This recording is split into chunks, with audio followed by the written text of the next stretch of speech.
Drahý nebeský Oče, ďakujeme Ti za túto krásnu sobotu, že nám dávaš chlieb života, aby sme sa ním mohli krmiť. Modlíme sa, aby si žehnal staršej Tess, keď sa bude s nami deliť o posolstvo, aby sa dotkol našich srdc, aby sme boli pripravení počuť Tvoje slovo, aby Tvoj zámer sa v nás zakorenil. Modlíme sa aj za prípravu na čas, ktorý prichádza, aby sme mohli byť súčasťou tej mocnej armády. Modlíme sa za to v mene Ježiša. Amen. Takže začnem, tak ako vždy, so zhrnutím z toho, čo sme robili v minulý týždeň.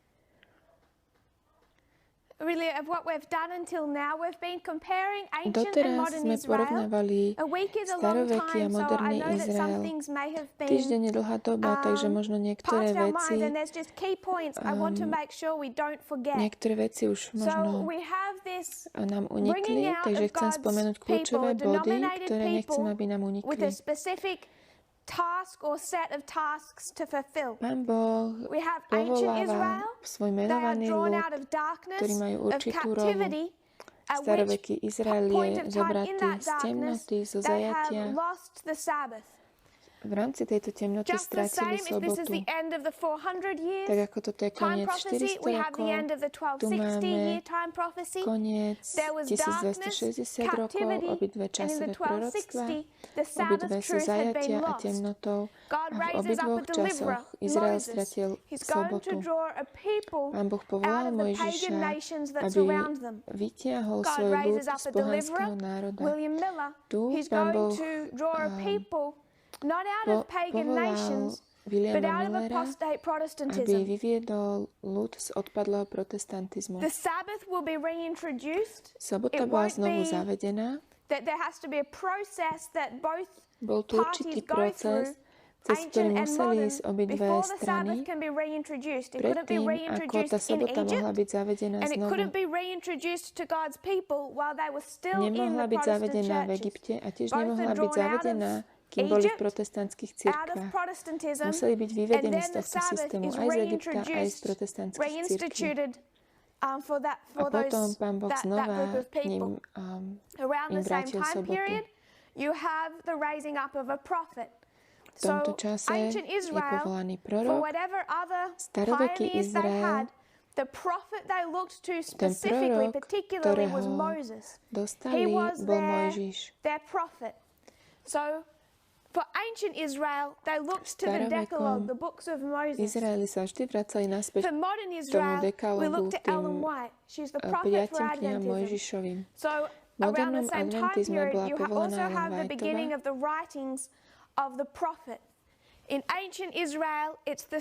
Takže pri vyvedení z temnoty Izrael dostáva okrem soboty aj proroka. In that alpha history, a failure of that drawn out people to be fit to do the work. Prišlo k zlyhaniu. Boží ľud, ako keby nebol hotový konať to dielo, ktoré mal. Táto práca, ktorú dostali, už mala byť dokonaná tu. Ak by išli hneď do Kanánu, ak by nasledovali ten systém, ktorý im bol daný, aj týždňové, aj ročné soboty, veľmi rýchlo by boli pripravení konať dielo, ktoré ich Pán Boh povolal. Ale my vieme, že oni stále naspäť sadali do modlárstva. To isté bolo aj s mileritmi. Oni už mali pripraviť cestu pre druhý príchod. V 1860 rokoch už mali byť pripravení. Vieme, že sestra Veithová o tom 68. píše veľmi jasne. Ale tiež zlyhali a neboli pripravení toto dielo konať. Stále sa držali rôznych názorov protestantizmu.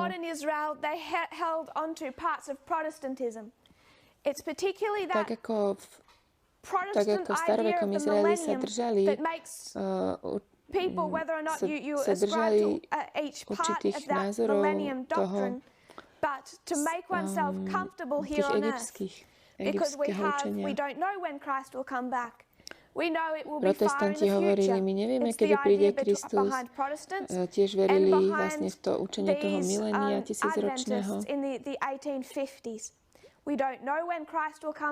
Toto vidíme v adventizme v roku 1850. Nevieme, kedy príde Kristus, máme ešte mnoho rokov pred sebou. But it's the same mindset of making oneself comfortable here on to je to isté myslenie, že ukotvíme sa na tejto zemi. So we have the Laodicean To je condition. stav This is Laodice, failure. toto je This is zlyhanie, failure. aj toto je zlyhanie. We described in more Popísali sme detail ancient detailnejšie Israel staroveký to Izrael, show aby sme how ukázali, their idolatry ako ich modlárstvo was the idolatry of Egypt. It's bolo the Apis modlárstvom bull. Egypta. To bol ten And bík this Apis Apis. bull, as it relates Tento to the bík king, Apis the je spojený s characteristics kráľom. of a king. Má That was what vlastnosti kráľa they wanted in not a to only je to, God, čo but also chceli in v their Bohu visible a tiež vo leadership. svojom viditeľnom So vodcovi. someone sent me an interesting Niekto mi thought poslal takú that zaujímavú I believe is myšlienku, relevant.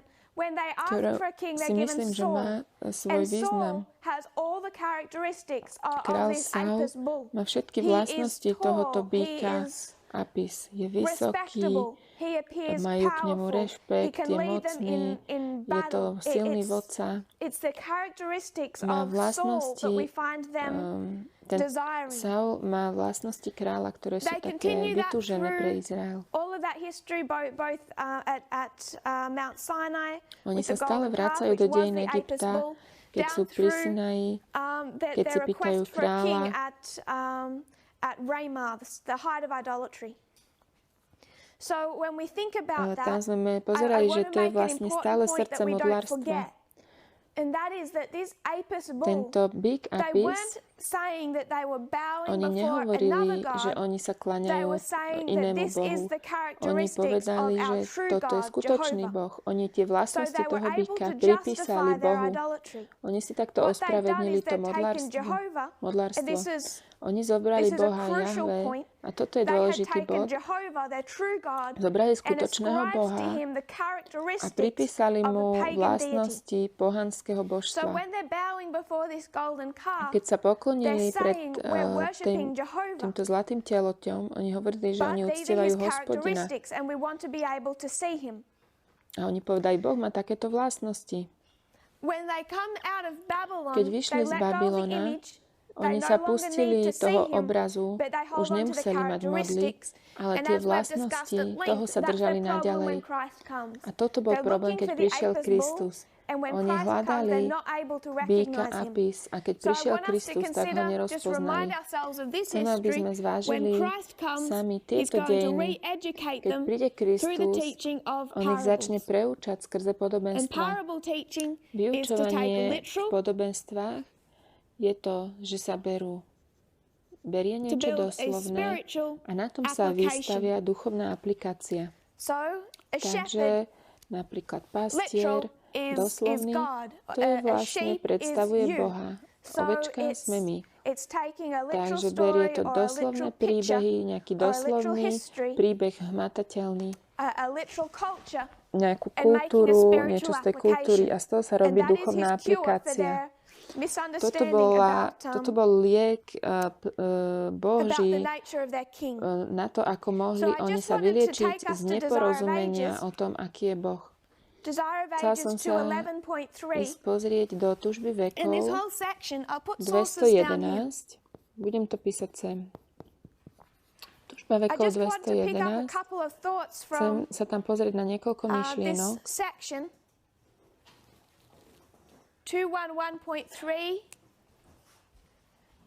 to 112.4 A potom ešte 212 and a 213.2. 213.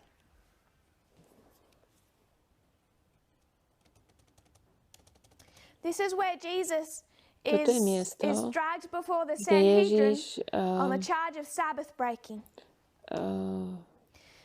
The time, hovorí the so place, the Sanhedrinom occasion, ohľadne the rušenia intensity of soboty. feeling that pervaded the assembly all combined to make the words of Jesus before the Sanhedrin the more impressive.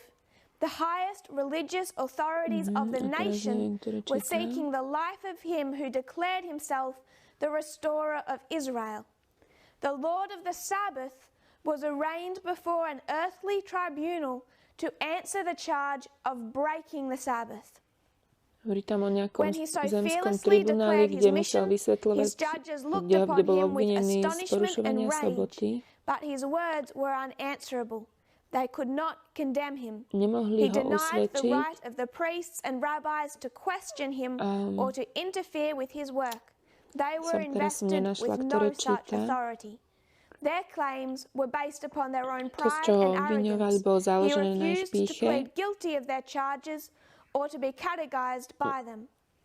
Nenechal sa obviniť takýmito vecami. Keď prídeme do týchto dejín, what are the Pharisees holding to? Čoho sa farizei držia? Soboty. That's what makes them particularly a peculiar people. To z nich robí zvláštny down in ľud. this history, that they don't see themselves as having anything in common with Egypt or Babylon Oni sa or nevideli Rome. ako tak, že by mali niečo spoločné s Egyptom alebo Rímom. Oni verili, že sú tým zvláštnym ľudom, ktorý je oddelený od ostatných národov. Oni po príchode z Babylona vystavali múr medzi sebou a ostatnými národmi.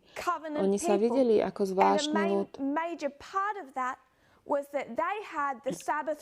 A hlavná časť toho bolo, že oni majú pravdu o sobote, ktorú musia chrániť. Keď prídeme k omega dejinám, je sobota skúšobným kameňom? Nie, to nie je skúšobným kameňom. Bolo nejaké nebezpečenstvo u Židov, že by porušili sobotu v týchto dejinách? Nie. To nebola pre nich hrozba. Egypt? Určite. Babylon? There's a risk tu tiež je riziko, ale v týchto dejinách nebolo žiadne riziko, že by oni nedodržiavali sobotu.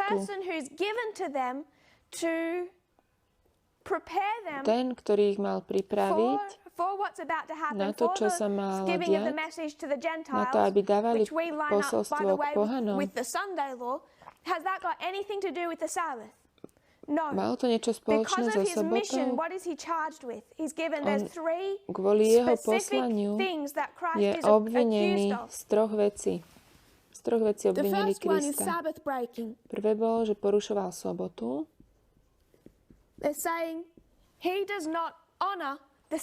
Povedali, že on nectí sobotu.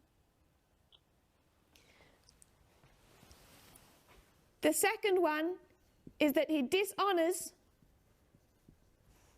the prophet.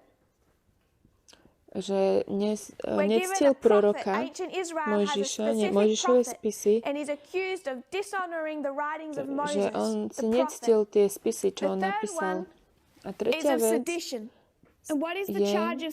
z ktorého obviňovali, sedition is the accusation of creating a political movement zo vzbúry, že tvorí politické hnutie, ktoré sa chystá urobiť vzburu proti vláde. Chcem, aby sme vedeli, že toto sú tri obvinenia proti Kristovi. V dejinách, kedy sobota nie je ich skúškou ani nebezpečenstvom, že by ju nedodržiavali.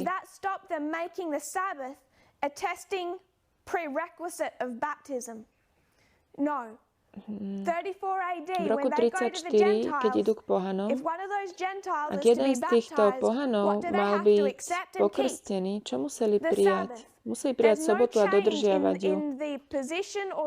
Tuto sa v tomto nič nezmenilo.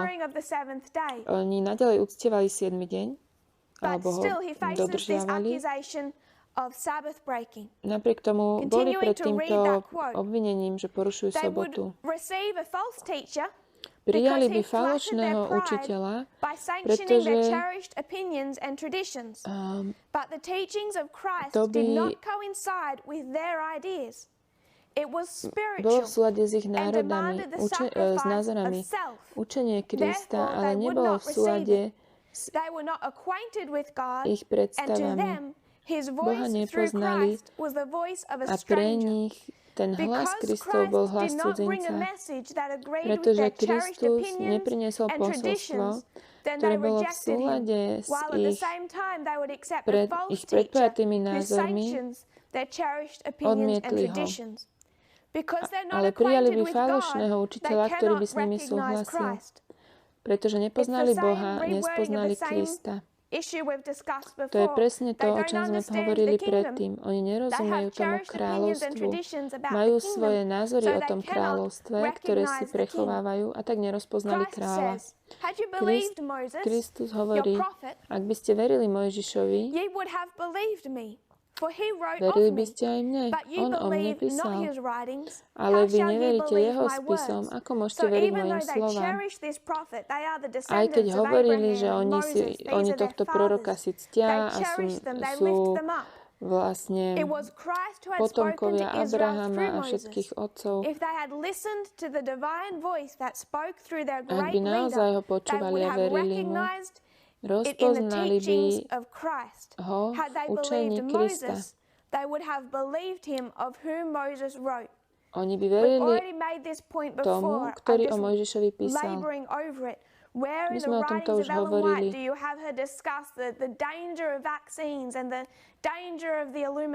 My máme Veithovu a počujeme, ako ona hovorí o nebezpečenstve očkovaní, o nebezpečenstve iluminátov. Ale toto nenachádzame v spisoch nášho proroka. Tak ako myšlienky farizeov neboli v spisoch Mojžiša. To boli ich názory a tradície, ktorých sa držali a boli prijaté ako súčasťou viery, ako keby boli v spismi Mojžiša, ale neboli, nie sú tam. And because he does not reinforce and sanction these cherished opinions and traditions, he is accused of dishonoring the prophet, breaking the Sabbath, and being a political movement opposed to the nehovoril v government súlade of s the týmito glorious ich obľúbenými názormi, bol obvinený z toho, že nectí proroka. To, z čoho je toto hnutie teraz obvinené, je, že sme proti sobote. Nie preto, že by sme ju nevyžadovali na krst. My budeme naďalej vyžadovať dodržiavanie soboty, ale preto sme obvinení, lebo to nevidíme ako veľkú skúšku pre 144 000. Tak ako to nebolo veľkou skúškou ani pre staroveký Izrael. Nie je to tak v čase ani moderného Izraela. Nedržíme sa tejto tradície a preto nás obvinujú, že sme porušili sobotu. Tiež nás obvinujú, že ideme proti Ellen Whiteovej, rovnako ako bol obvinený aj Kristus z toho, že ide proti Mojžišovi. Tiež nás obvinujú, že sme proti, že sme hnutie proti také politické, proti tej krásnej zemi. Nerozumiejú podstate kráľovstva a preto nepoznajú toho kráľa a nebudú pripravení, keď príde. Presne tie isté dejiny sa opakujú v modernom Izraeli. Teraz už číta materiály 1887, 1687. No, this is in 1888. With many there is an apparent desire to be much in prayer with God, and yet when the word comes from the Lord, they are startled into resistance. And they exclaim against it, and the messenger, as did the Jews. So they exclaim against the message and the messenger, just as did the Jews in ancient Israel, saying, he is tearing away the very pillars of our faith. In their blindness, they do not comprehend what constitutes the pillars of our faith. So this is the 1888 history. And Ellen White is facing an accusation in the 1888 history that she's dishonoring the Sabbath. obvinujú z toho, že zneúctuje sobotu. A dôvod, prečo ju z toho obvinujú, je kvôli ospravedlneniu z viery. Rok 1888 vo vonkajších udalostiach je o nedeľných zákonoch, ale vo vnútorných udalostiach Ellen Veithová hovorí, že sme pod volaním tretieho anjela. A v tomto čase ona hovorí o ľuďoch, ktorí verili, že sú zachránení v týchto dejinách, kedy už sa diali nedeľné zákony a verili, že sú zachránení kvôli tomu, že majú sobotu. A ona hovorí, že sa stávajú na odpor tretiemu anielskému posolstvu. Je sobota tretie anielské posolstvo? Áno, ale nie len to. Tretie anielské pozostáva z viacerých práv. A oni odmietli tie ostatné časti tretieho anielského posolstva. Dokonca aj v dejinách nedeľných zákonov tam bolo o tom viac o tej skúške ako len sobota. A tieto ostatné pravdy priviedli ľudí k tomu, že obviňovali Veithovu z toho, že sa stavia proti sobote. A to je presne o tých ľuďoch, ktorí nerozumejú, čo pozostáva zo základov našej viery. V našich dejinách Pán Boh používa podobenstvá, berie doslovné na to, aby vysvetlil duchovné. To je presne to, čo robíme. Berieme staroveký Izrael, to doslovné, aby nám to dalo viac porozumenia o tom duchovnom. Ideme od doslovného k duchovnému. Ale robíme aj niečo iné. Robíme porovnanie a protiklad s dejinami alfa a omega. To máme doslovné, duchovné, ale taktiež doslovné alfa, začiatok, vysvetľuje koniec, omegu, duchovné. My sa musíme naučiť z týchto alfa dejín. Od minulého septembra som trávila mnoho času minulého roku, aby som vysvetľovala staroveký Izrael a tie fraktály v rámci tých dejín, aké sú dve volania pre cirkev a potom volanie pre svet. To je všetko vysvetlené v skutkoch, kniha skutkov. Najprv išli k Izraelu i učeníci, až potom išli do sveta. Tak aj my pôjdeme pred nedeľným zákonom k našej cirkvi až potom do sveta. A pozeráme sa aj na alfa dejiny, na náš začiatok, lebo vysvetľujú náš koniec. Tak ako v starovekom Izraeli máme zlyhanie, úspech, alfa dejina išli do stavu Laodice. V modernom Izraeli, čo bolo zlyhanie, tiež 1888 bol zlyhanie. A to dalo rast farizeizmu v adventnej cirkvi. Spravili sa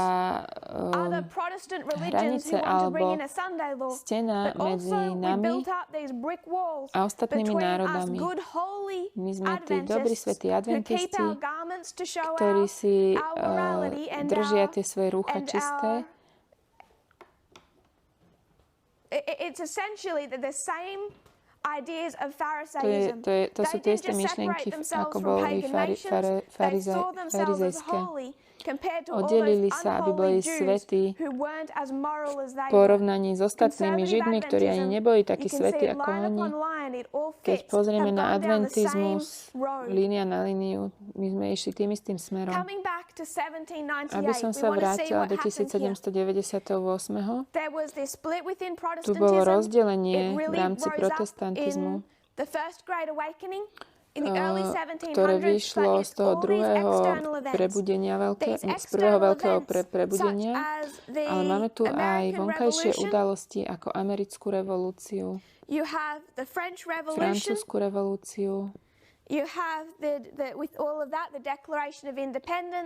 deklaráciu nezávislosti, ústavu Spojených štátov, utvorenie Spojených štátov. In all of these massively momentous external events, týchto veľkých vonkajších udalostiach, those political changes v týchto politických zmenách, if you have free thought, to malo všetko dopad aj na protestantizmus. Vonku sa hovorí o slobodách a o slobode názoru, slobode myšlienok. To sa deje aj v cirkvi. A toto začalo rozdielovať protestantizmus na dve časti. Všetky tieto vonkajšie udalosti. Každý si uvedomuje tieto, alebo vie o týchto veľkých udalostiach. Pred 1798, tesne predtým, máme začiatok toho druhého veľkého prebudenia náboženského. Je to druhé veľké oživenie v protestantizme. Toto oživenie nezostalo len čisto náboženské. Ukázalo nielen náboženskú stranu, ale aj politickú stranu. A to viedlo potom k tým voľbám v roku 1798, kde boli dve strany. John Adams. A on už bol prvé obdobie, ale teraz Thomas Jefferson je mu ako protivník vlastne, alebo protikandidát do druhého volebného obdobia. Takže máme tu Adamsa a Jeffersona. Ukázali sme to rozdelenie v protestantizme, tí starí tí konzervatívci, ktorí stáli na tej svojej stráži, boli s Adamsom.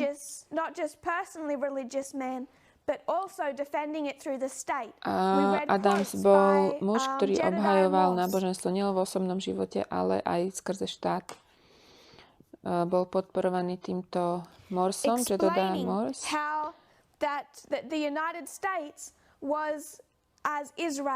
Vysvetľoval, ako Spojené štáty sú ako Izraelom, ktorý vyšiel z Egypta.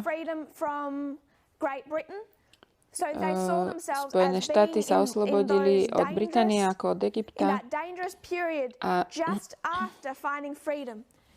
oni sú, Izrael v tomto sú v tomto nebezpečnom období, tak ako keď Izrael odišiel z Egypta.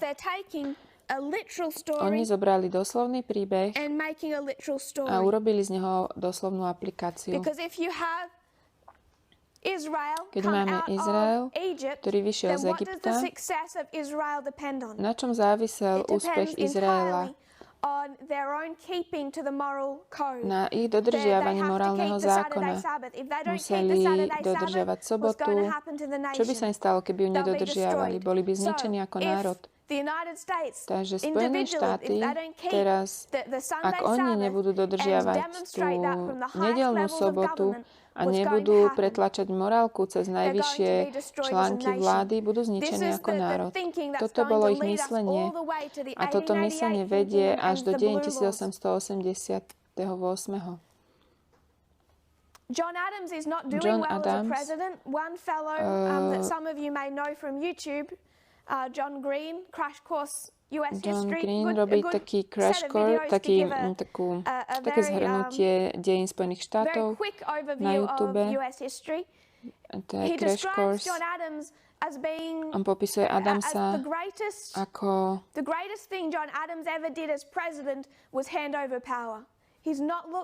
takého, že najlepšie, čo on spravil v dejinách, bolo, že sa vzdal svojej moci. Pre Jeffersona, on sa na ňo nepozerá veľmi pozitívne ako na prezidenta. Niektorí z vás možno poznáte, ako sa volá? Urobili taký muzikál o ňom. Možno poznáte Hamiltona.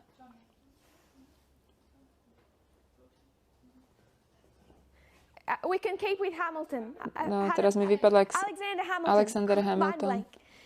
Alexander Hamilton he's on the US $10 bill. On je na $10 vytlačený. But he has become so People have such a renewed interest in him in the last few years. Za posledných 10 rokov sa ľudia veľmi o ňo zaujímajú. Bol to jeden zo zakladateľov. On sformoval vlastne tú stranu, takú federálnu stranu, to bol na strane Adamsa. Jefferson je na strane demokratov. Tieto voľby v 1800 sú prvé voľby. So the very first election where you see the same dynamic as you would expect to have today. Kedy máme takúto dynamiku John Adams and Thomas Jefferson. Medzi týmito dvoma stranami. Behind John Adams is this fellow Alexander Hamilton, who's become na strane Adamsa je tento Alexander Hamilton, on sa stal celkom známym. A on videl úspech Spojených štátov vlastne v moci prezidenta.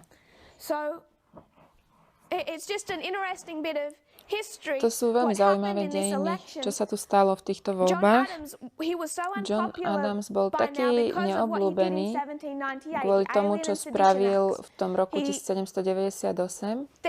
Vlastne urobil také zákony proti nejakým vzbúram. Jedna z vecí, ktorá ich rozdeľovala s tou druhou stranou, bolo, že federalisti podporovali Veľkú Britániu a demokrati a republikáni, demokratickí republikáni to nazýva. Títo boli podporovaní Francúzskom.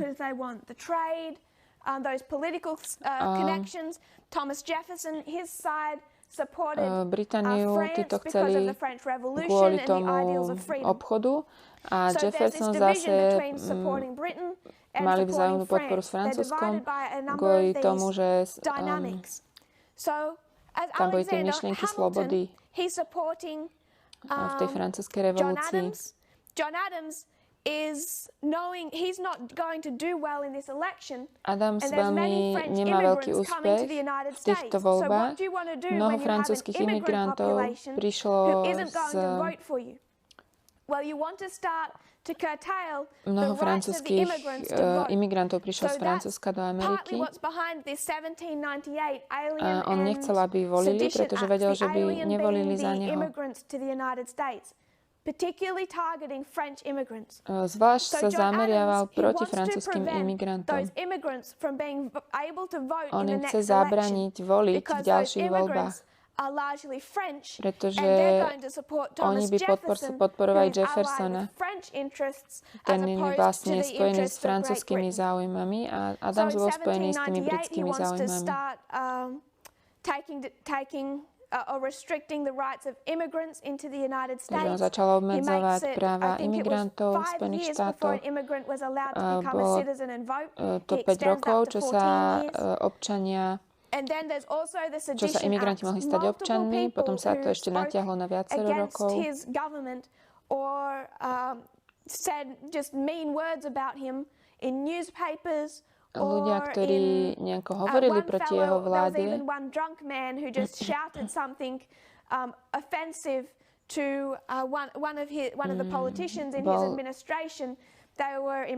On týchto ľudí uväzňoval, dokonca aj nejakého opitého uväznil za to, že niečo kričal o ňom. A bolo to na základe práve týchto zákonov, ktoré uzákonil, také nejaké protivzbúrové zákony. Ľudia, keď niečo povedali proti jeho vláde, začali byť väznení. Thomas Jefferson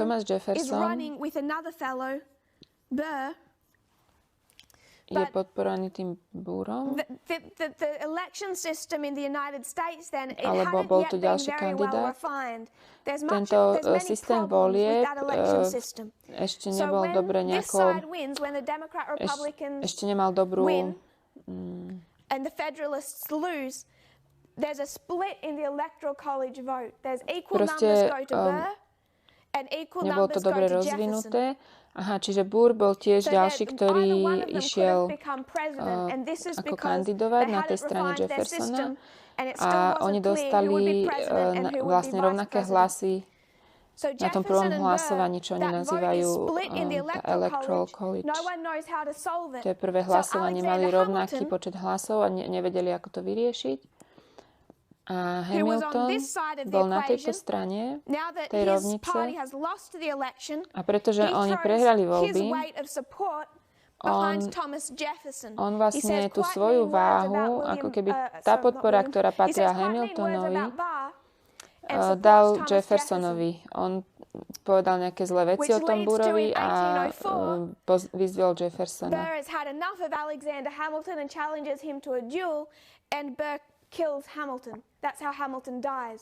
Burr nakoniec Hamiltona zabil kvôli tomu, ako sa k nemu choval a ako o ňom hovoril. Celé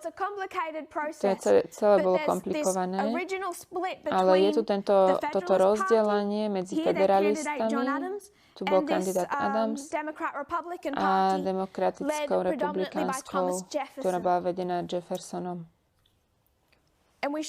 Ukázali sme, že toto tiež ukazuje rozdelenie v tom protestantizme. To, čo máme, toto sú protestanti, a Jeffersona vidia ako takého ateistu, ktorý je proti Bohu a satanista. Dávajú mu všetky, pripisujú k nemu tie konšpiračné teórie iluminátov. Hovoria, že je súčasťou iluminátov, pretože Hamilton je taký...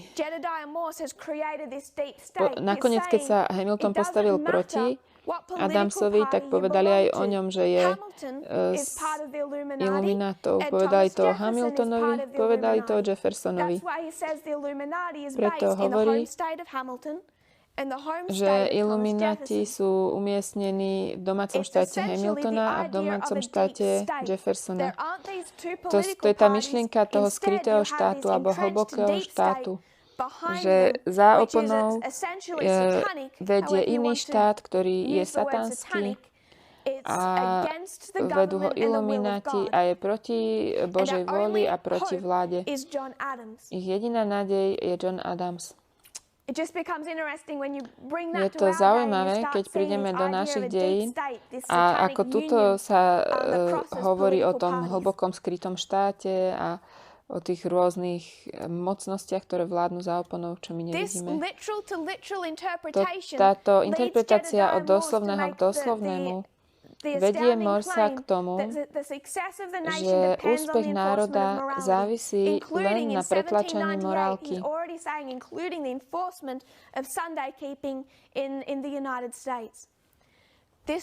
A to súvisí aj s pretlačaním nedele v Spojených štátoch. Oni používajú konšpiračné teórie a majú tieto myšlenky toho hlbokého štátu alebo skrytého štátu alebo temný štát, ktorý je vlastne satanský. To začalo už tu. Toto rozdelenie v protestantizme neustalo. To sa ukázalo aj v dejinách 1850. Kedy sa hovorí o otroctve a vlastne v Amerike ako keby vrcholí tá kríza o otroctve. Hovorili sme o tom v Portugalsku, o tých voľbách 1844. Aké to rozdelenie bolo nebezpečné pre Spojené štáty. Ten senátor hovorí, že to najväčšia hrozba pre Spojené štáty bolo to rozdelenie v protestantizme. Bolo to ohľadne od témy o otroctve. Tá veľká vonkajšia skúška v týchto dejinách je rozdelený protestantizmus.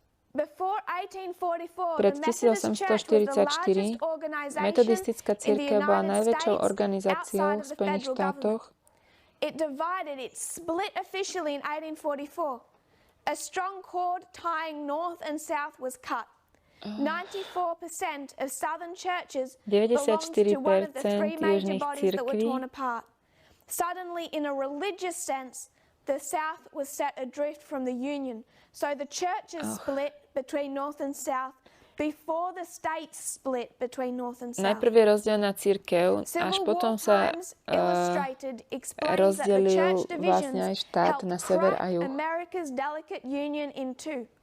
By severing the religious ties between North and South, the schism bolstered the South's strong inclination towards secession from the Union. It helped bring about a breakup in the national political parties, which splintered into factions, and the shattering of the parties led to the breakup of the Union itself. The divided churches also reshaped American Christianity. Important new denominations, such as the Southern Baptist Convention, formed, and Christianity in the South and its counterpart in the North headed in different directions.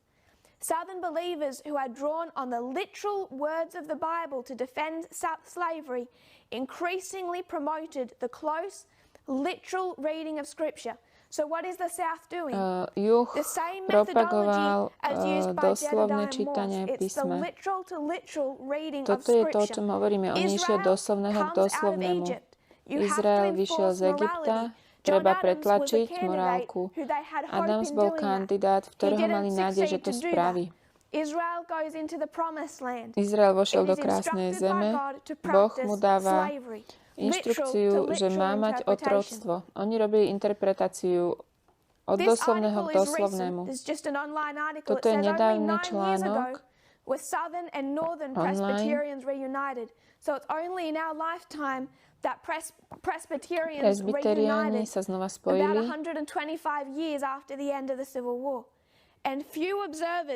A niekoľko, ktorí to sledujú, niekoľko... American Christianity continues to feel the aftershocks of a war that ended 125 years ago. Že sa spojili po 125 rokoch od občianskej vojny.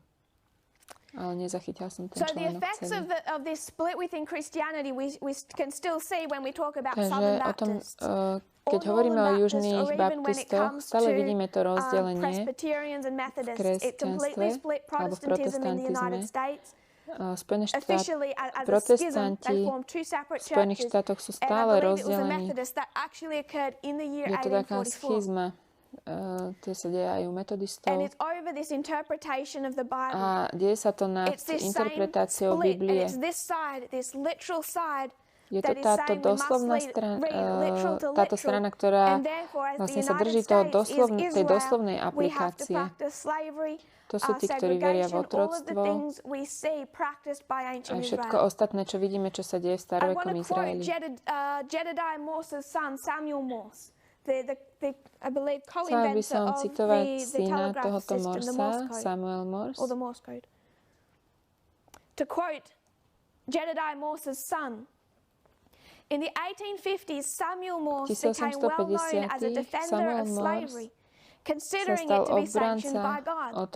This was a position held by many Southerners and others. In his treatise, An Argument on the Ethical Position of Slavery, he wrote, My creed on the subject of slavery is short. Slavery per se is not sin. It is a social condition ordained from the beginning of the world for the wisest purposes, benevolent and disciplinary by divine wisdom. The mere holding of slaves, therefore, is a condition having per se nothing of moral character in it, any more than being a parent or employer or ruler. So Jedediah's son, Samuel Morse, he continues the exact same methodology as he becomes a defender of slavery in the 1850s. Otroctva v 50. rokoch. Ten syn toho Adamsa. To jeho vysvetlenie je také, že to bolo zavedené Božou múdrosťou od začiatku sveta a pozerá sa na staroveký Izrael.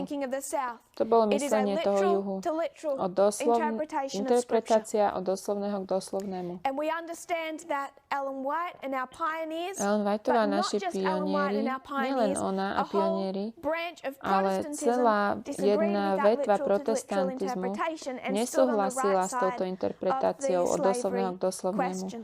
a stali na správnej strane otázky o otroctve. What happened with V 1888? 1888 sa stala You don't táto have istá a vec. Protestant schism occur, but you still have Nie je tu this split. schizma Not every protestantizmu, ale je Protestant tu rozdelenie. denomination or pastor supported the enforcement of Sunday laws through the government.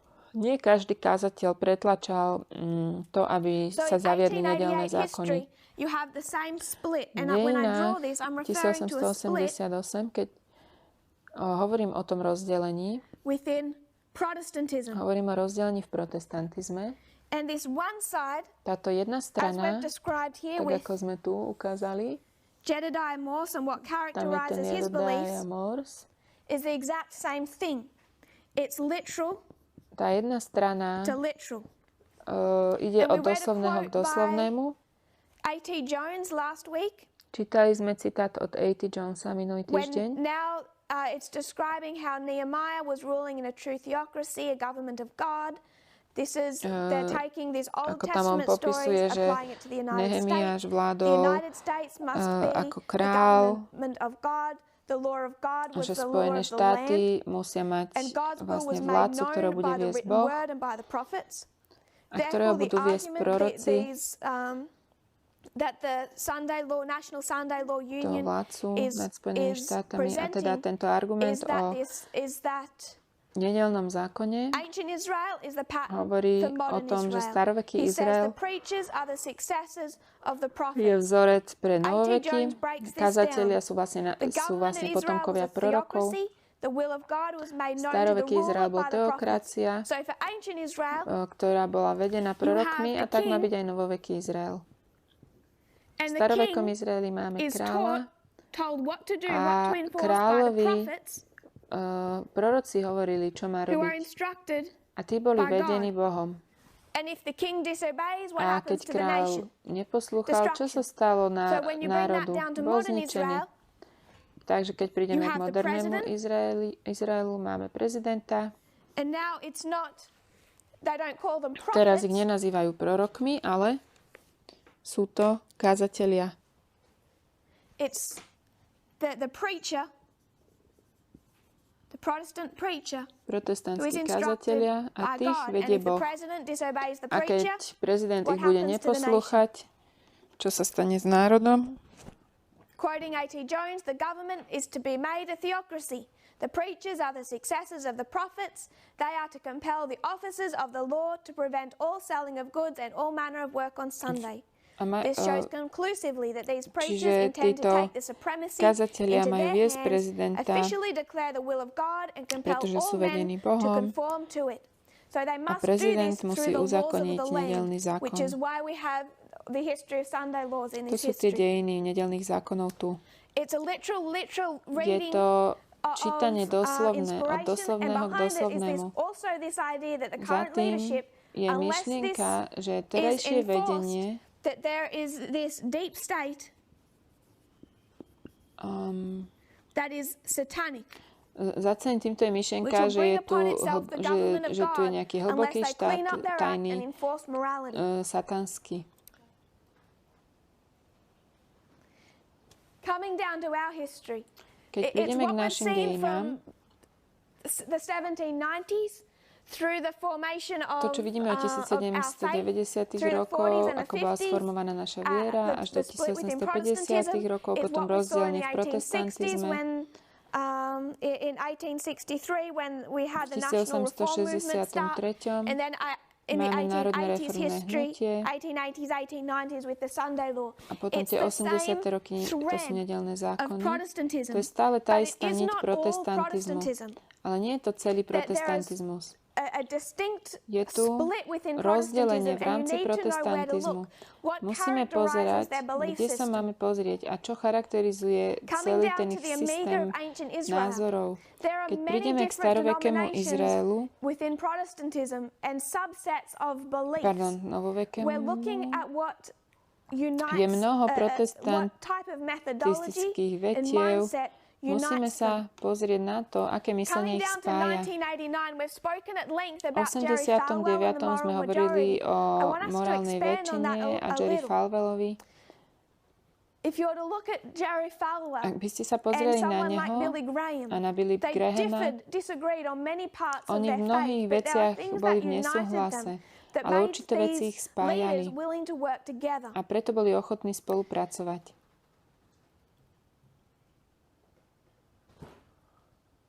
What I want to discuss coming down into 1989 history Čo som is chcela dominion hovoriť o týchto theology. dejinách je This is a tá type of teológia theology that grew dominionizmu. out of the To je 1960s and 70s. teológia, ktorá vyrastla v So 60. I'm rokoch going to do a quite a bit of 70. reading now.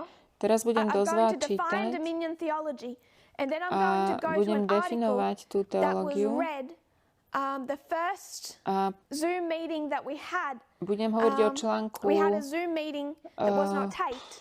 I'm going to go back ktorý sme and mali read na through the same Zoom article that was read stretnutí. then. So I'm sorry Vtedy for the som repetition čítala ten for those who were článok, part of niektorí that ste to už meeting. počuli, ale To nebolo to define natočené. dominion theology, this is just Takže the aby som Wikipedia hovorila, article čo for to je dominion tá theology. teológia Dominion dominionizmu, to je z theology is a Wikipédie. group of Christian Je to political skupina ideologies that seek to institute a kresťansko-politických nation názorov, governed by Christians based on ktoré their understandings chcú of ustanoviť biblical law, národ založený extents of rule and ways of achieving na governing authority of biblických their princípoch alebo For porozumení example, dominion theology can biblických include princípov podľa týchto it ľudí. names a few. Hovorí But tam the o label is niektorých, applied primarily towards select groups of Christians in the United States. ale zvlášť sa toto They can be týka theologically takých diverse, elitných and it skupín lists a number of kresťanských them. v Spojených We're going to štátoch. look at one particular one Pozrieme today sa that has gained a na lot of jednu power, and that is the konkrétnu New Apostolic skupinu, Reformation. ktorá Most of získala the mnoho contemporary moci, a to je movements nová labeled apoštolská dominion reformácia. theology arose in the 1970s from the religious movements asserting Toto vzniklo v aspects of Christian 1970. nationalism. rokoch. So it's this belief back here, led by Jedediah Morse, that the United States, like Israel, is a Christian nation. Jedediah Morse veril, že Spojené štáty sú So you have a kresťanský Christian národ. nation. Continued through the issues in the 1850s, 60s, slavery, 1888, A toto, the same celé thing. toto myslenie, It's alebo literal táto istá it's téma pokračovala Christian cez tie ďalšie dejiny, nation. že Spojené štáty sú kresťanským národom. It's the same, it's the mindset that's behind dominion theology. Toto myslenie je za tou teológiou dominionizmu. Nation, and you'll already picked up on Spojené those štáty sú words, kresťanským how they národom. see, they go back to the Mosaic law. They Oni see sa a nation vracajú governed k by Mojžišovmu Christians zákonu. based on an understanding of biblical law.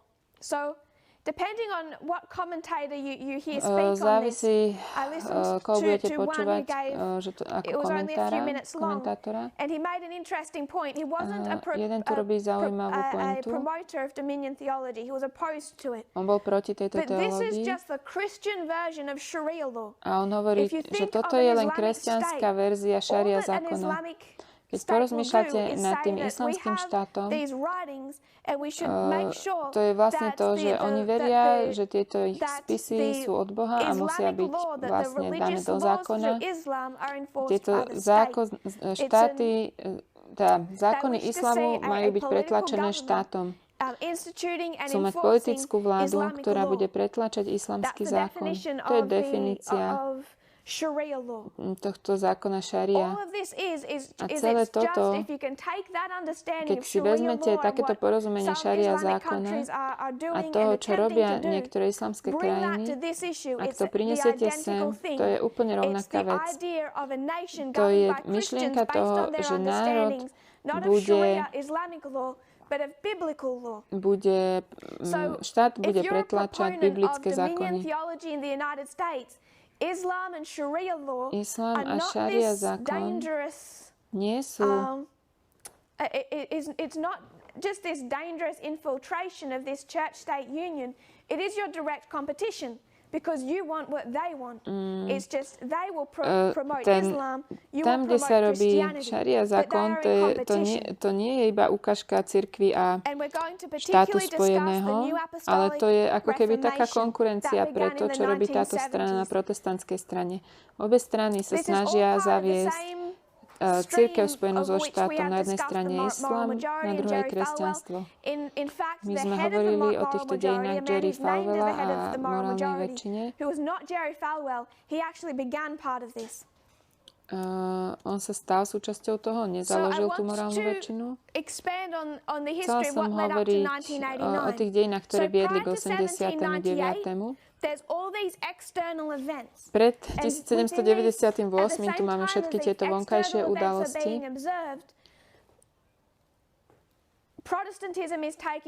A protestantizmus, keď sleduje tie vonkajšie udalosti, začnú sa veľmi zaujímať o protestantskú teda celkovo o Bibliu, začnú sa zaujímať o Daniela a zjavenie. A prichádza oživenie v protestantizme. Študujú vlastne apokalyptické knihy. Takže máme reformáciu v protestantizme a obracajú sa na knihy Daniel a zjavenie. A to vytvára to druhé veľké prebudenie pred 1798. Chcela by som teraz čítať z Atlantiku. Je to článok, ktorý sa nazýva Čakajúc na koniec.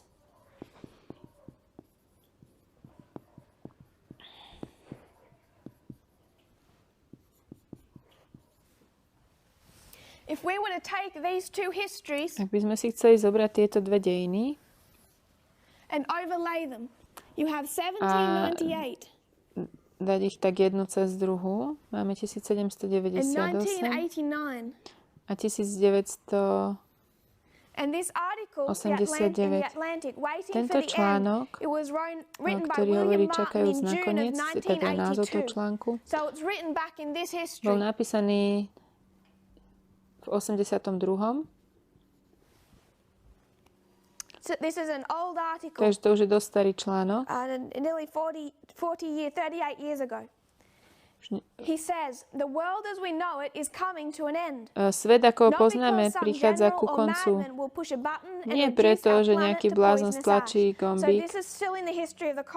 Toto sa vzťahuje na dejiny studenej vojny. Toto je pár rokov pred koncom studenej vojny. Svet prichádza ku koncu nie kvôli tejto hrozbe studenej vojny, nie preto, že rastie populácia, ale ten koniec je blízko, pretože Boh to tak naplánoval už pred 1900 rokmi. Píše sa to v Biblii, v Danielovi a zjavení. Toto píše Atlantik.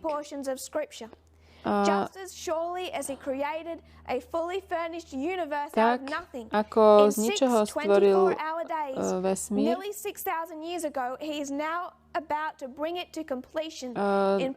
teraz to privedie k dokonaniu celý ten svet ku koncu.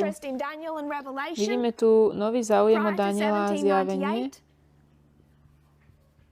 pred 1798.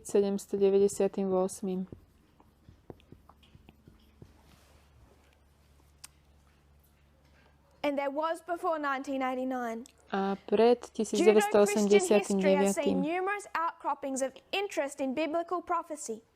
Videli sme veľký rast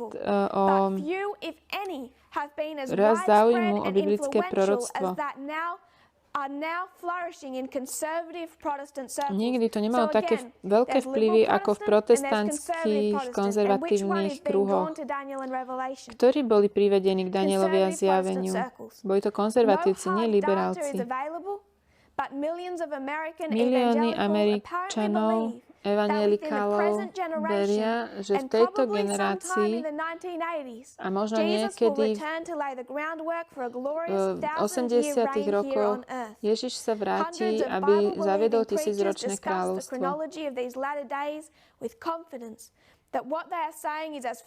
S istotou hovoria o týchto dátumoch. The same themes are proclaimed by such leading television evangelists as Oral Roberts, Jerry Falwell, Pat Robertson, Rex Humbard, Herbert Armstrong, Kenneth Copeland, Jack Van Impe, menuje tam nejakých evangelistov televíznych, ktorí hovoria, kráľ prichádza. Niektoré z týchto mien už poznáme, ako Pat Robertson, Copeland, Powell. Toto sú hlavní vedúci. Niektorí z nich ešte stále žijú. Oni sú vedúci v tejto teológii dominionizmu. Táto teológia získala veľkú pozornosť v posledných rokoch. V 1970 rokoch New York Times hovorí, že najlepší, najpredávanejší autor, teraz neviem od koho, posledné dni planety Zeme, to bola kniha Posledné dni planety Zeme.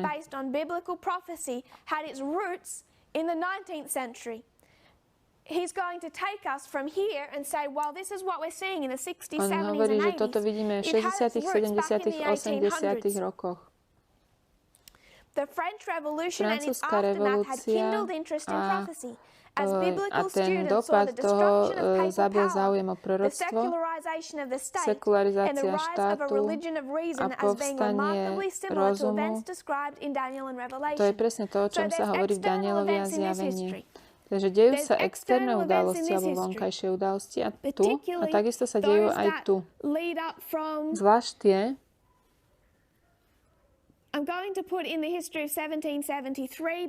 dám sem dejiny 1773, lebo to spája Ameriku aj Európu.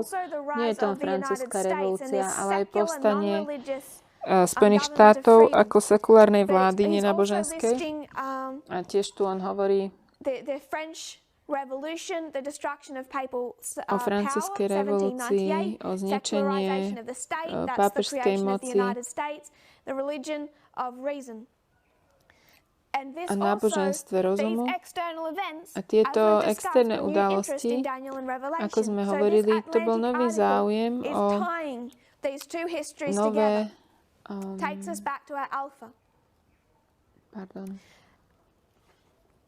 millenarian thought that the Protestant belief of the millennium flourished in the United States at this time. The most notable millenarian during the first half of the 1800s, however, was William Miller, a prolific writer who held camp meetings and tent revivals that built him a following estimated at 50,000 people. And it has a short discussion on William Miller. Potom tam rozpráva o Millerovi. Some of the tenets of niektoré veci tam napísal trošku chybne, ale popisujú vlastne to druhé náboženské prebudenie a hovoria, že najvýznamnejší človek v týchto dejinách bol William Miller a to, ako on vysvetľoval Bibliu.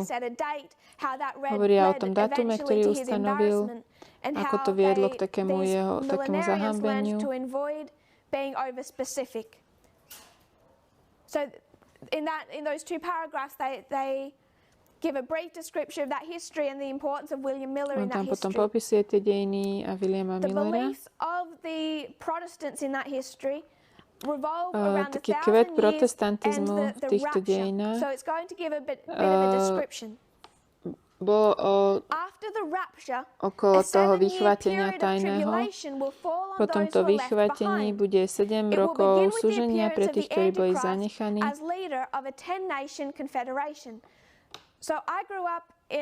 Ja som vyrastla v situácii,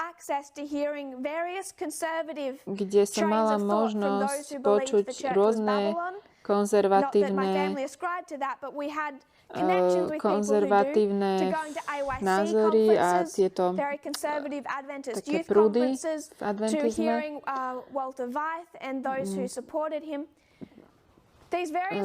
Bola som v kontakte s mnohými ľuďmi. Nie všetky skupiny spolu súhlasili. A mala som prístup k tomuto mysleniu konzervatívnemu. Mňa to zaujalo, ako presné je popísanie vlastne toho konzervatívneho myslenia na protestantskej strane, koľko vecí my máme spoločných vlastne, konzervatívci, adventisti a konzervatívni protestanti.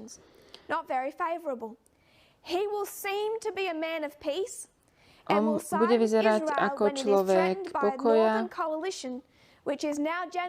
hovorí o 10 kráľoch, ktorí budú vládnuť v tom 1000-ročnom miléniu, číta z toho článku. His help will not be needed, however, because the coalition will be so devastated by earthquakes and pestilence that it will take 7 months just to bury the corpses. So this is their view of Revelation.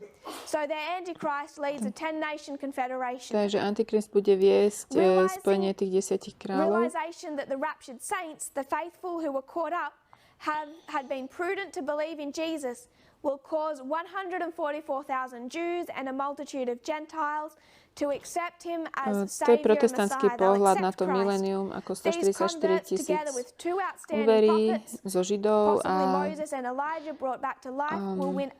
potom veľký zástup z ostatných ľudí. A týchto kresťanov bude prenasledovať Antikrist. So the Antichrist leads a 10-nation confederation. Takže Antikrist bude viesť toto zjednotenie 10 národov. A good person. But after the rapture, as there is this great work of reformation, the forming of 144,000, this Antichrist, the leader of this confederation, will begin to show his true colors and will begin to persecute the converts. Protestantský pohľad na to milénium vôjde do Jeruzalema a znesvetí ho.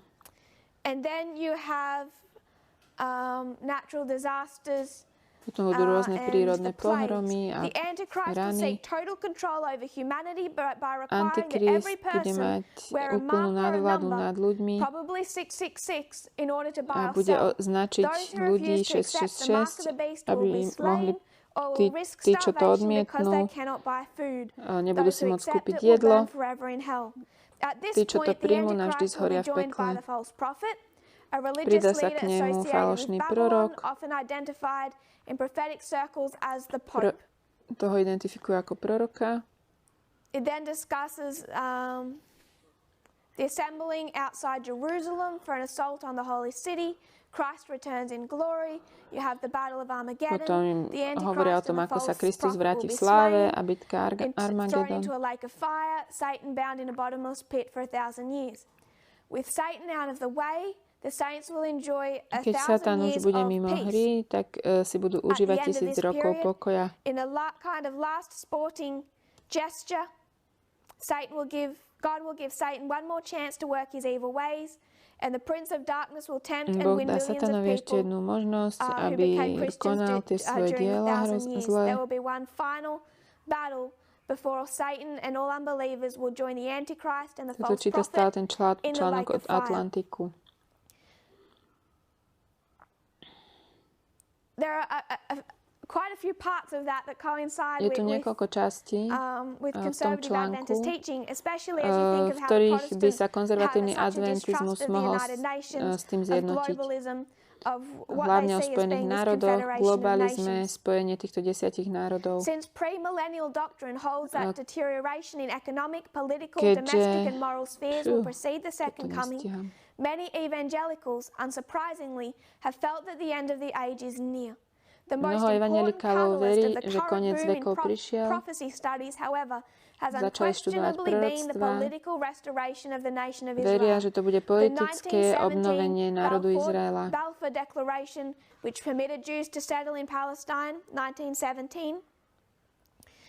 The formal establishment of the State of Israel, May 14 of 1948, Izraela, the date of which, according to Hal Lindsey, the prophetic countdown begin. Dátum, odkedy začalo prorocké počítanie. Takže oni to počítajú od ustanovenia Izraela.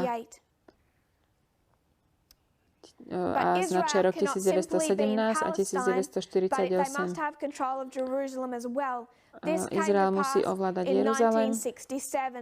To sa stalo v 57. roku, na konci tej 6-dňovej vojny. 1967. Tá posledná pucla, ktorú potrebovali pre Izrael, im ako keby zapadla. Konzervatívne protestantské skupiny študujú Daniela zjavenie a hovoria, že koniec je blízko. Mnoho vecí im zapadalo a verili, že toto obdobie premileniálne alebo predmileniálne sa deje. Vidíme, že sa diali vonkajšie udalosti aj v tých dejinách, aj v tých dejinách. Teraz títo protestanti vidia rôzne vonkajšie udalosti, vojna v Afganistane, Čína povstáva, revolúcia v Iráne, hrozby na Izrael, dolár slabne. Čiže oni videli veci, ktoré sme mali vidieť my. My sme mali vidieť tú afgánsku vojnu od 1798 až 89. My sme mali vidieť revolúciu v Iráne. Toto sú znaky pre adventistov, ktoré nás mali pripraviť na koniec, tak ako aj oni mali vidieť v 1798 pád pápežstva, že povstáva. Oni mali vidieť externé udalosti, kedy povstával šelm ako baránok. A my sme tiež mali vidieť externé udalosti.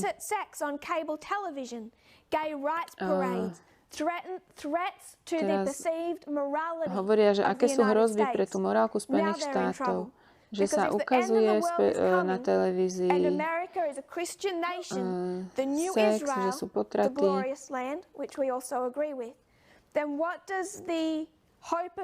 Aká je nádej Spojených štátov? Na čom závisí ich nádej? Na tom, že sa bude pretlačať morálka skrze vládu. Students of prophecy do, however, give serious attention to truly important problems, such as scouting out the Antichrist and identifying the mark of the beast. So, prior to 1989, these Protestants are trying to identify what is going to be sa snažia the protestanti Antichrist and the mark of the identifikovať, beast. kto bude Antikrist a kto bude šelma. A my musíme vidieť, aká je tá ich metodológia. To je veľmi dôležité. Antikrist bude podporovaný satanom, ktorý zavedie politické diktatorstvo a bude nemožné kupovať a predávať bez jeho zvolenia. Spojenie tých 10 národov bude jeho moc. To je niečo, čo spája myslenie týchto evanjelikálov.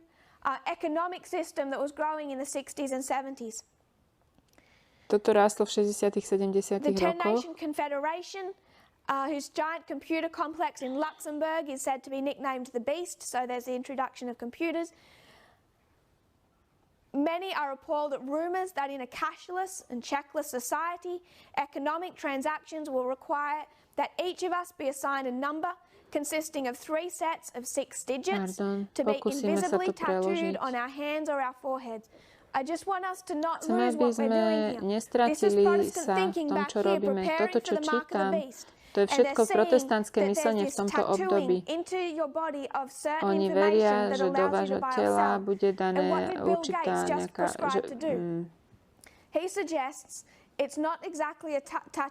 nejaké tattoo alebo nejaká laserová technológia.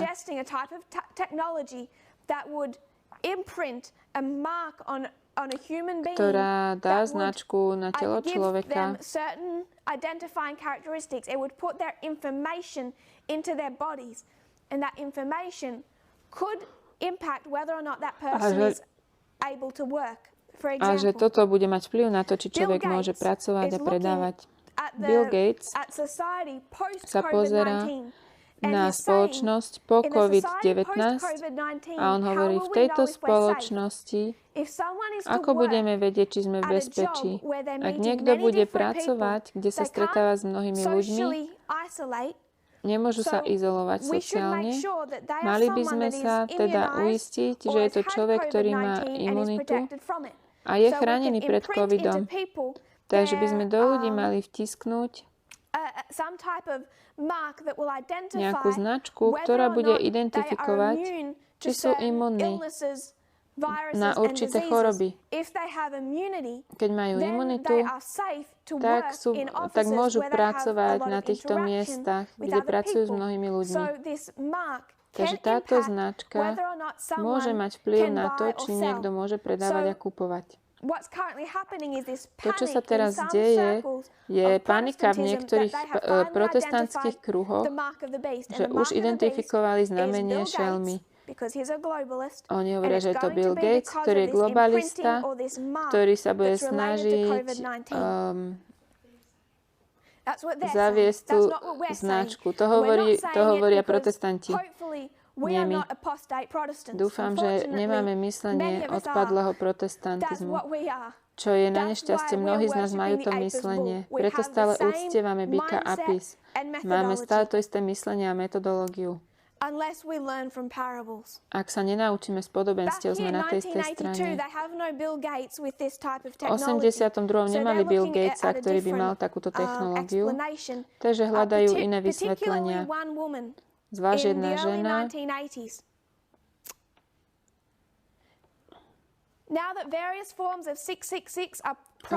teraz rôzne formy 666 sa šíria, rôzne falošné správy.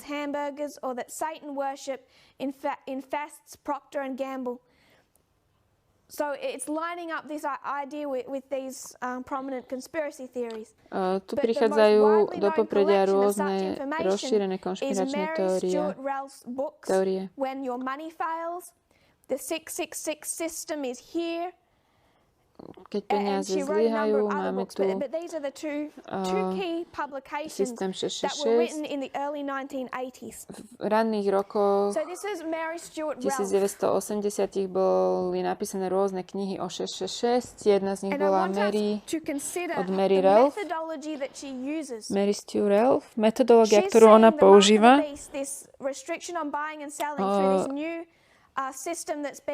ona hovorí, že to bude skrze nový systém, ktorý sa šíri cez globalizmus.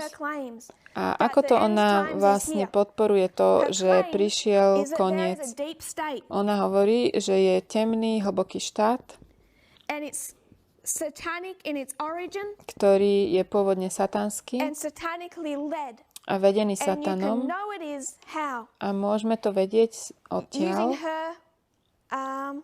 her examples. Teraz hovorím to, čo vraví ona. Ona ukazuje rôzne dokumenty, fotografie, rôzne systémy.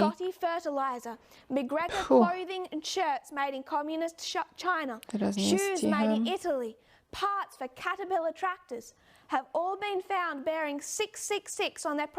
Ukazuje, ako všetky veľké produkty, veľké spoločnosti majú 666 na svojich logách. Všetci nesú satánske symboly, satánske logá. Ukáže nám kódy týchto rôznych spoločností a povie, toto nie je náhoda. Oni všetci pracujú spolu za oponou. Všetci sú v spojení. To je satanský hlboký štát skrytý.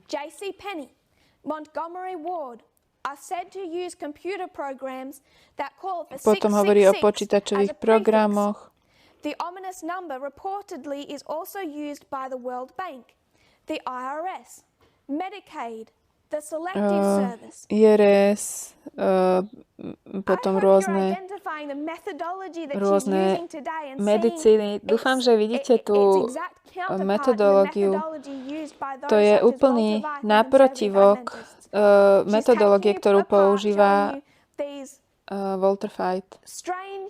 Používa tieto zvláštne, keby som to mohla povedať, ako to hovorí Walter Veithovi. Nie je to zaujímavé? Ako to môžeme vysvetliť? On nevysvetlí svoju otázku, on to nechá na vás. Ako to môže byť? Veď to nedáva zmysel. Toto musí byť dôkaz nejakého hlbokého štátu satanského. Toto je ešte v 1982. Ona ukazuje, že Antikrist je prezident Egypta. Keď tam bol problém s tým Suezským kanálom, tak on vtedy napísal 666.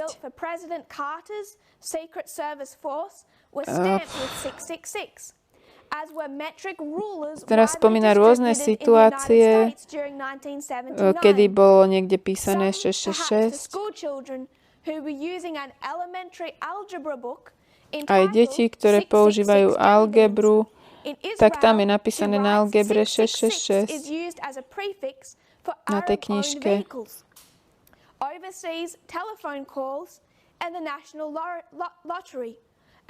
Národná lotéria, rôzne telefónne predpony, všetky majú 666.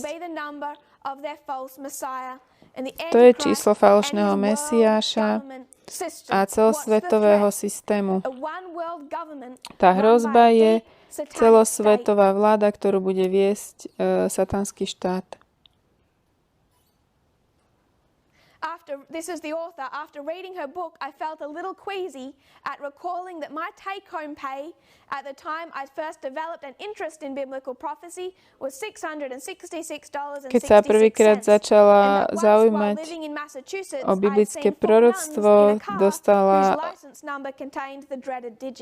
účet 666. Musíme rozmýšľať o tejto metodológii a odkiaľ prichádza. To je odpadlý protestantizmus. Skadiaľ berieme túto metodológiu. A záver ich metodológie sú rovnaké, k akému prichádza aj konzervatívny protestantizmus. My si myslíme, že my sme jediní, ktorí vidia takýto satanský hlboký štát, že my sme zvláštni a že to vieme dokázať, lebo sedíme pred Walterom Veithom a on nám ukazuje obrázok za obrázkom rôznych tajných lóg a tajných podaní rúk, kde sú rôzne tajne umiestnené čísla 666. On je len moderná verzia tejto Mary Relfe, ktorá priviedla rôzne názory toho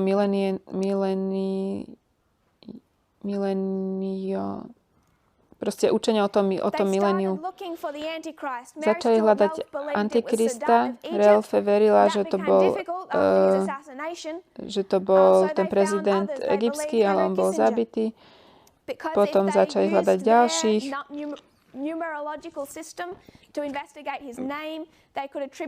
Cez tento numerologický systém zistili, že číslo rôznych politikov, teda meno politikov, prichádza k 666.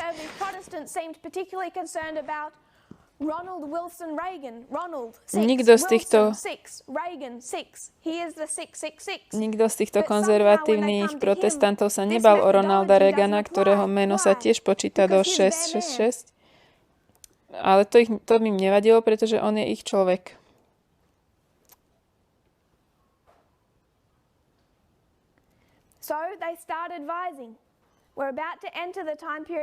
Takže hovoria, vchádzame do obdobia Antikrista. Vidíme, že sa to tu spája, celá táto konfederácia. Budeme mať ťažkosti kupovať a predávať. A oni začali odporúčať, choďte bývať niekde do prírody, majte svoje vlastné záhrady, zasaďte si tam, aby ste sa mohli uživiť. Toto radila tá Mary Relfe. in the activities of the Christian new right. So how is this going, this theology, ako sa táto teológia konečných dní,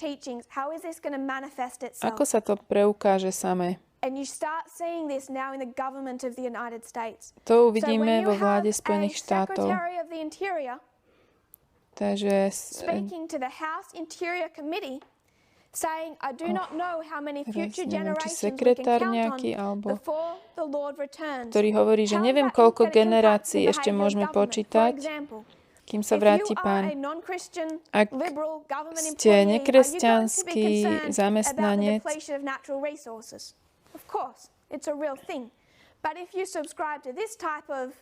zaujímate sa o rôzne politické veci, ale ak patríte k týmto zdrojom, ktorí veria, že za chvíľu bude koniec, tak sa nezaujímate o nejaké národné zdroje.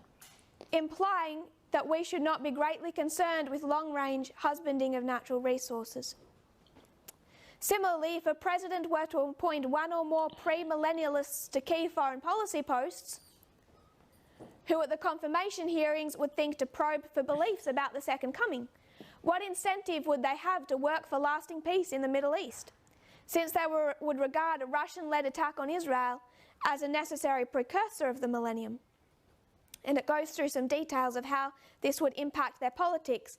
And if we remember some of those names that we read earlier, ak si pamätáme niektoré tie mená, čo sme predtým čítali, on veril, nejaký človek teraz niektorý veril, že len kresťan môže pracovať vo vláde, že len on bude mať správny postoj a prístup k veciam.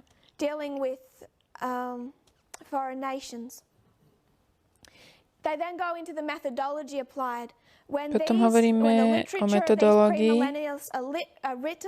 They will use all types of quotes from all types of sources and refer to all of them as being experts in their field. It's the same thing we see today when you'll have them quote Russia Today, one of their favorites. A hovoria, že to sú experti vo svojich odboroch, ale napríklad budú citovať Rusko dnes. Oni nevedia rozlíšiť medzi dvoma zdrojmi informácií, ktorým sa dá veriť a ktorým sa nedá. Táto Relfe ukazuje ten nejaký tajný štát za oponou, rôzne konšpiračné teórie za zavraždením Lincolna a Kennedyho a rôzne tie slogany a básničky. Prečo sa ona pozerá na spoločnosť Coca-Cola a hľadá tam nejaké satanské symboly? Toto celé je útok na kresťanské národy, na kresťanské hodnoty. Was part of the lyrics of the #1 song in England. I sat through Walter Veith lectures where he pulled up song lyric after song lyric. Ja som videla prednášky Waltera Veitha, ktorý používa presne tú istú metodológiu a ukazuje rôzne piesne jednu za druhou, tak ako aj táto Relfe. A na základe piesní rôznych interpretov hovorí, že toto je dôkaz tajného štátu. Since about 1960, it spread through both liberal and conservative universities. Premillennial teaching is probably most attractive to those who feel that the world, or at least their segment of it, is out of control. Make it great again, make America great again, and can be brought to a good end only by concerted supernatural intervention. Such feelings of being marginalized are likely to be especially acute when established ways of life are being threatened. So these people have the characteristics of being títo ľudia majú vlastnosti under society. And we saw that mindset of marginalization just grow exponentially under the administration of Barack Obama, when those Christian right nationalists started to feel marginalized in society. Exactly how the South felt, I would argue, before the Civil War, when they argued that the Čiže títo ľudia majú pocit, že sa zanedbávajú kresťanské hodnoty v spoločnosti a zvlášť sa to dialo za Baracka Obamu, kedy mali pocit, že všetko kresťanské vlastne je zahodené, zanedbané. Tento článok bol z 1982. Nikdy sa tu nepoužíva meno hlboký štát. Ja som to tam vložila. Oni to pripisujú iným názvom, ako to celé vyzerá. Možno nie sú úplne 100% v súhlase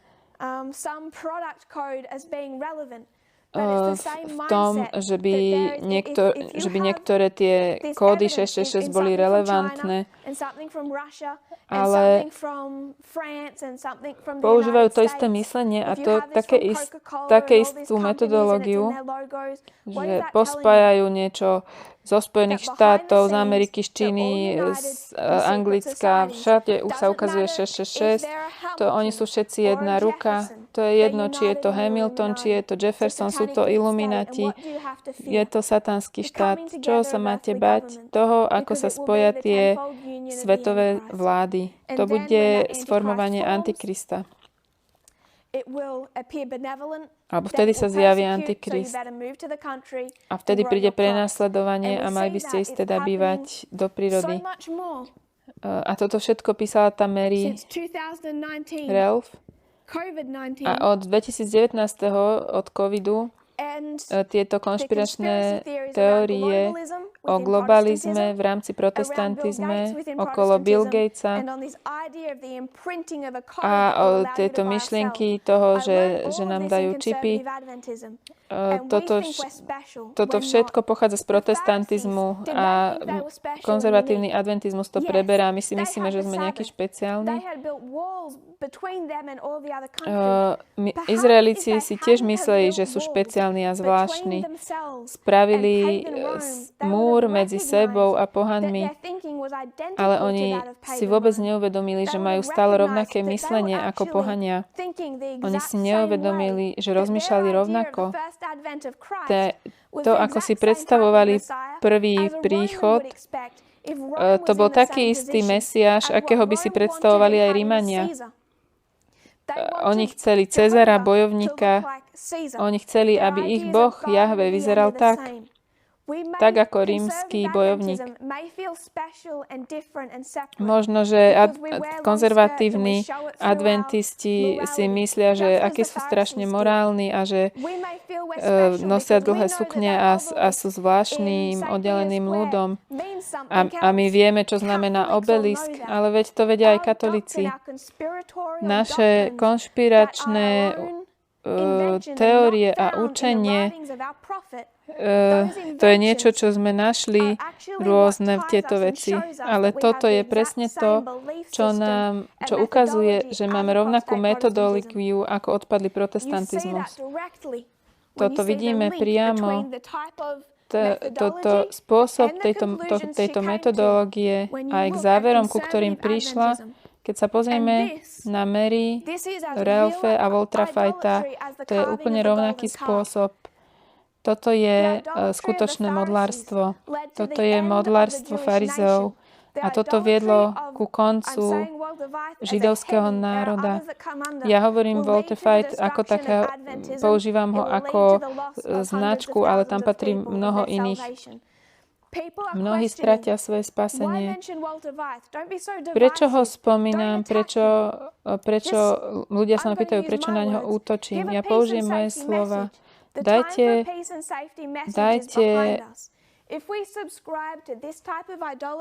ak takémuto modlárstvu sa pripojíme, budeme uctievať Boha starovekého Izraela. My sa spájame s protestantizmom v takomto myslení. Neopustíme takéto rozmýšľanie. Zomrieme tak, ako zomrel Izrael. Ja nebudem dávať posolstvo o pokoji. Chcem sa pozrieť trochu na tieto dejiny.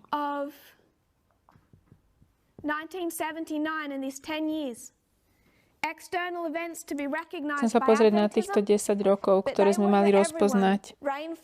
To boli udalosti, ktoré boli pre všetkých, pre spravodlivých aj nespravodlivých. Mali to vidieť protestanti aj adventisti.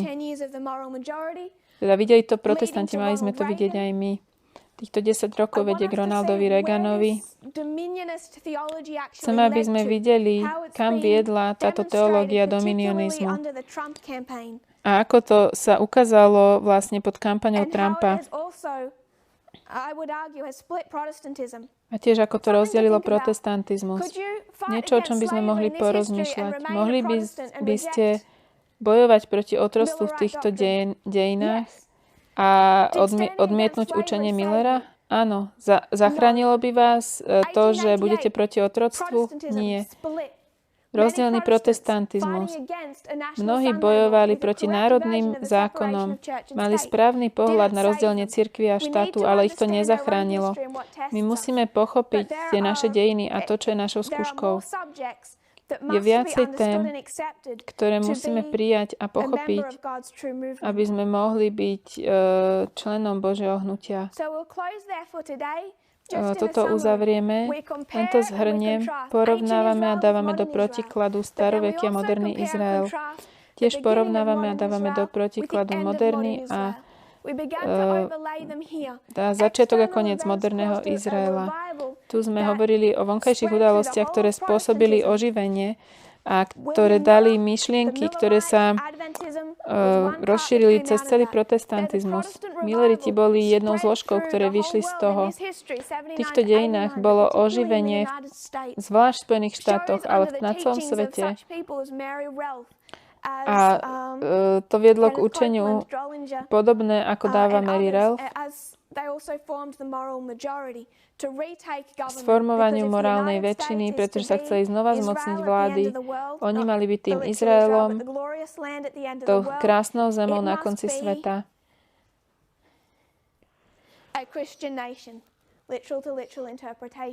A išli interpretácie od doslovného k doslovnému.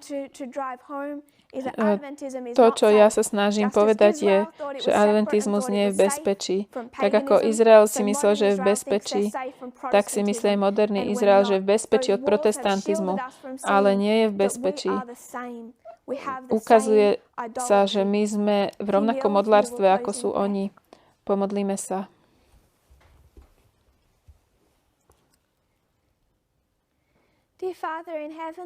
Drahý nebeský Otče, ďakujeme Ti za naše požehnania.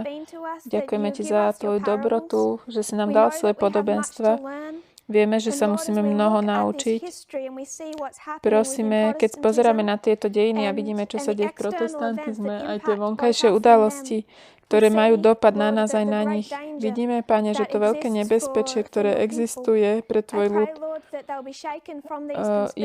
Ja ťa prosím, aby sa vzdali týchto konšpiračných teórií, aby neboli súčasťou modlárstva, ktoré je v protestantizmu, aby nešli zlým smerom pre tieto skúšobné časy. Prosím, daj nám správne rozumieť knihám Daniela a Zjavenia. Daj nám správne rozumieť spisom nášho proroka. Pane, modlím sa, aby sme správne rozumeli tomu, čo je skúška v našom čase. Tak ako Pán Ježiš ukázal pravdu takú, aká je. Prosím, daj, nech sa nedržíme našich predpojatých názorov, ale keď vidíme pravdu, nech sme ochotní sa vzdať všetkého, čo nás zdržuje od pravdy. Ja ťa prosím, aby sme mali túto pokoru srdca, aby sme uvideli tie naše chyby minulosti a aby sme boli ochotní sa ich vzdať. Ja sa modlím, aby si bol so svojím ľudom na celom svete, keď vstupujú do Tvojej soboty. A my na južnej pologuli, keď nám už končí sobota, ja ťa prosím, aby sme ťa ctili, aby tak ako Ty požaduješ od svojho ľudu, aby si ctili Tvoju sobotu, daj nám to robiť. Daj, aby sme videli skúšku ohľadom rovnosti a tieto ďalšie posolstvá, na ktoré musíme mať správne porozumenie, aby sme mohli robiť dielo, ktoré si nám dal. Modlím sa v mene Ježiša. Amen.